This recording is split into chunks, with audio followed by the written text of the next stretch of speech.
Ito ang balita ngayon, viral ngayon sa mundo ng social media. Ang di umano'y balitang Pangulong Bongbong Marcos at dating Pangulong Rodrigo Duterte hinimok na magkaisa. Isang pagpupulong kasama ang mga dating Pangulo ukol sa problema ng bansa ang hiniling sa kanila.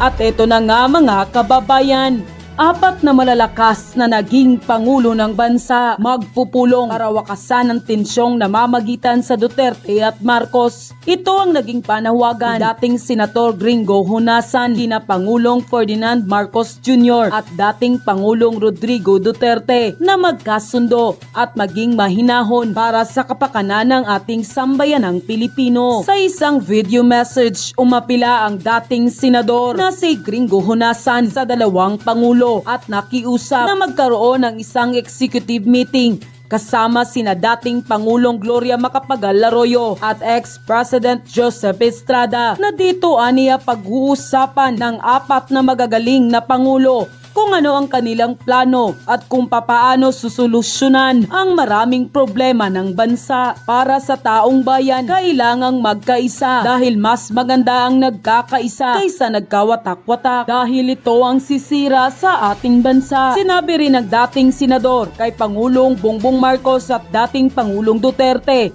na kumalma na lang tayo para sa taong bayan dahil kamakailan lamang tila naging mainit ang palitan ng mga salita ng dalawang kampo. Naniniwala ang dating senador na hindi ito makakatulong para sa ikabubuti ng bansa dahil pati ang mga supporters ng dalawang kampo apektado at nag-away-away na. Kaya isang magandang hakbang kung ang apat na malalakas na Pangulo ay magpupulong dahil ang tatlong mga ex-president ay may karanasan at alam naman nila ang kalakalan sa loob ng gobyerno na alam naman natin na pareho ang kanilang naging pangarap ang makatulong at makapagbigay solusyon sa problema ng Pilipinas. Ngunit ang tanong ngayon, gusto ba ito ni Pangulong Bongbong Marcos dahil siya ang kasalukuyang Pangulo? At naniniwala ba kayo na ang pagkakaisa ng apat na Pangulo ang magbibigay solusyon para wakasan ang mga problema nakaharap ngayon ng bansa? Nang lumabas nga ang balitang ito, marami sa ating mga kababayan ang tila sumang-ayon sa naging panawagan ng dating senador. At ayon pa sa kanila, yes, agree po ako sa panawagan ni Senator Honasan. Kung talagang ang hangad nila ay kapayapaan at kaunlaran ng ating bansa, dapat lang na magkaisa kayo. Kayo ang magpakita ng magandang halimbawa sa sambayan ng Pilipino. God bless us all. Good advice for ex-Senator Gringo Honasan. I salute you, sir. Unity is a slogan before the election.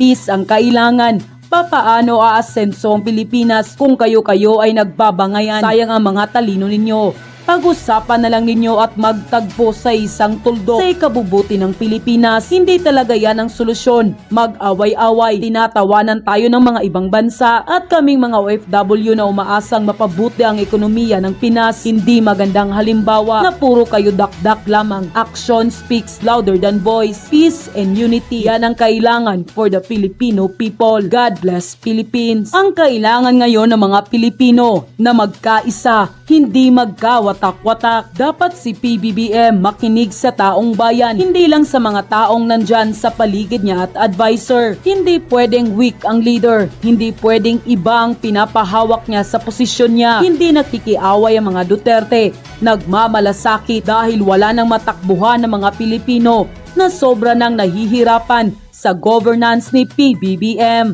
Unquote. I have stood at the gates of the presidential palace in full combat gear many times in my life, both as a defender and attacker, driven by my conscience rather than an invitation or adventurism. Pagmamahal sa bayan at mga mamamayan ang palaging nagtutulak sa akin bilang isang sundalo, bilang isang public servant, at bilang isang ordinaryong mamamayan. The effects of a divided society, people, and our armed forces are unacceptable to every Filipino, especially considering the current global situation that we must confront together, united as one people. I appeal to our leaders to show sobriety and the utmost level of patriotism and statesmanship for the sake of our children who always look up to us as examples of political unity. Buong pagpapakumbaba kong hinihimok sina Pangulong Bongbong Marcos at dating Pangulong Rodrigo Duterte na maglaan ng kahit sandaling panahon para sila'y magkasama at makapagsagawa ng isang makabuluhang talakayan tungkol sa mga issue at alalahanin ng ating bansa sa kasalukuyan at sa hinaharap. Naniniwala ako na lahat tayo'y may kakayahang iwasan ang mga panganib ng digmaan o hidwaan at ang mga pinsalang dulot ng pagkawatak-watak ng ating bansa. Mahal ko ang Pilipinas. Mahal ko ang mga Pilipino. At hindi ako natatakot na isakripisyo ang aking buhay gaya ng aking ginawa sa nakaraan. Titindigan ko ito kung ang nakararaming kababayan natin ang patuloy na magdurusa sa gitna ng tensyong politikal sa pagitan ng tinitingnan pa naman nating mga national leaders. Ako po si Gringo Nasan, Pilipino. Sumagot po muli ang Presidente Duterte. Ang sabi, well, tumigil na akong paggamit ng fentanyl dahil gumaling na ako. At saka ang fentanyl, prescribe. Ang cocaine, prescribe ba yan? Sino nag-supply sa inyo? Siyempre po, lalong lumala ang word war sa panig ni Tatay Digong at ni PBBM. Pero ang Presidente Marcos, tikom naman, no? Hindi na sumagot. Ang huling sinabi niya is, I will not dignify that question nung tinanong siya tungkol doon sa aligasyon na siya daw ay drug addict.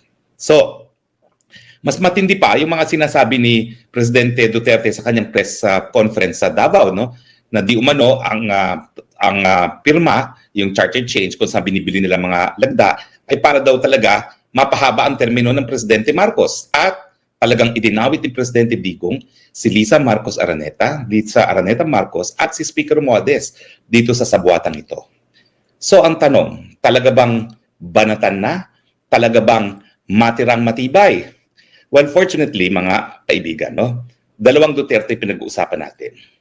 Si dating Presidente Rodrigo Roa Duterte at si Inday Sara Duterte.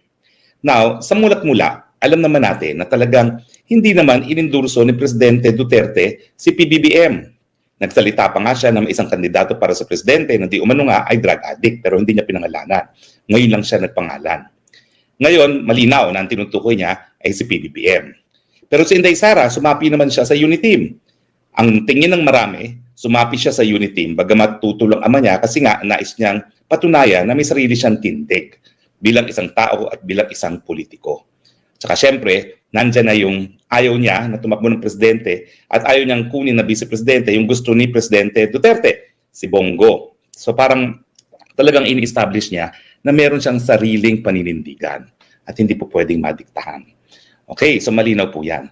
So ngayong may ganyan na nga, ano ba? Talaga bang banatan na?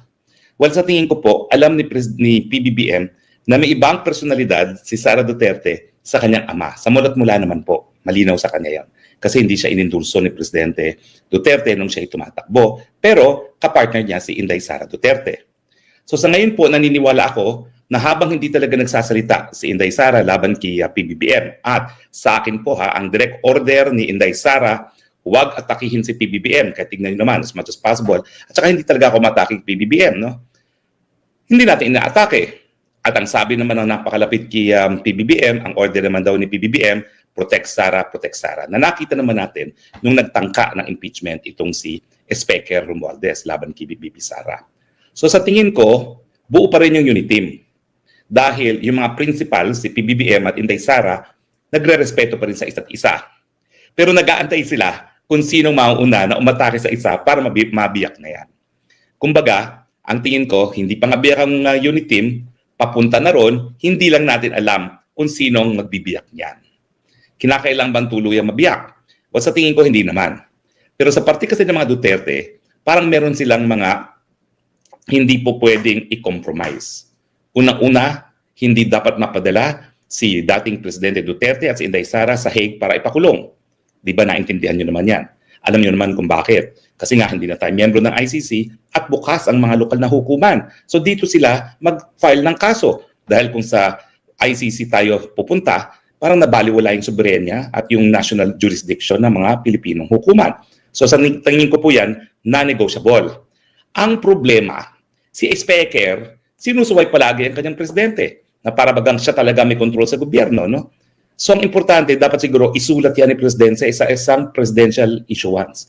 Memorandum circular sa lahat ng mga ahensya ng ehekutibo. Pinagbabawal ko kayo makipagtulungan sa ICC dahil hindi na tayo miyembro at kapag tayo nakipagtulungan na hindi tayo miyembro, lalabag yan sa ating soberenya at sa ating jurisdiction. May nagsabi sa akin, para naman nakakalaki yan dahil parang walang isang salita ang presidente. I'm sorry, kung meron mang isang salita ang presidente, yung mga nakapaligid sa kanya, wala.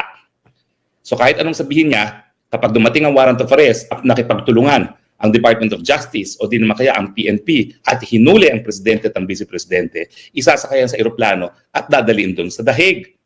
So kinakailangan merong in writing para merong patunay na talagang hindi dapat sumunod ang kahit sino sa ehekutibo sa order na makipagtulungan at dakipin ang dating presidente at vice-presidente. Di ba? Kung ikaw si Presidente Duterte at si BP, hindi mo ba talagang expect na isusulat man lang yan? Kasi nga, yung presidential instance, suway ng suway. Hindi nga natin alam kung kontrolado nga ni Presidente BBM ang gobyerno. So tingin ko po, non-negotiable yan. Isulat sa isang presidential issuance yung hindi pagtutulungan. Pangalawa, syempre, yung tuluyan ng pagpigil sa pirma. Kasi paninindigan talaga ni dating Presidente Duterte, itong pirma nito ay pamamaraan para magpasasa sa mas malawak pang termino ang PBBM. At matapos ni PBBM, si Speaker na magiging Prime Minister.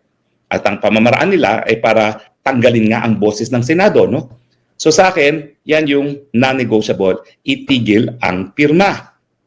At siyempre, panahon na siguro para magkita ang mga Marcos at Duterte sa less formal na sitwasyon. Kasi nakikita naman sila puro ceremonial functions na hindi na nakakapagbiruan, hindi nakakapagtawanan, gaya nung kampanya. Alam niyo po talaga, napakasaya namin ng kampanya. Talagang bungis-ngisan ng bungis-ngisan, si Inday Sara at saka si PBBM. Sana maibalik yung mga panahon na yon na may ganyang rapport. Pero alam naman natin na nung inisnab ni Lam si Inday Sara, mukhang hindi sasama itong si Lam kapag nagkaroon ng intimate social gathering ang dalawang presidente at vice president.